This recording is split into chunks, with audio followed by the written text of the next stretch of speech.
சம்பூர்ணம். எந்த ஊர்ல இருந்து பேசுறீங்க? நாமக்கல் மாவட்டம். மருத்துவர் கிட்ட உங்களுடைய சந்தேகத்தை சொல்லுங்கம்மா. வணக்கம்மா.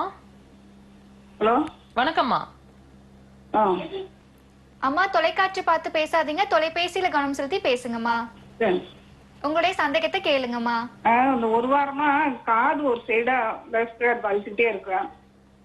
காது வலிக்குது. காது சரிம்மா, எந்த பக்கம் வலிக்குது?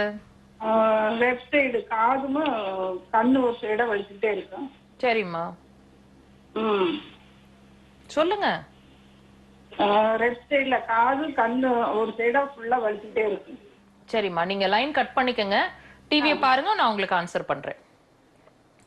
இப்போ இந்த கண்ணு வலிக்குது, காது வலிக்குது, இந்த ரெண்டு விஷயமும் ஒரு விஷயத்தை தாங்க அவங்களுக்கு சொல்லிட்டு இருக்குது. அவங்க டைரக்டா நம்ம கிட்ட கிளியரா பேசியிருந்தாங்க டிவி பார்க்காம அப்படின்னா நிறைய கொஸ்டின்ஸ் கேட்டிருக்கலாம், அவங்க அதை மிஸ் பண்ணிட்டாங்க.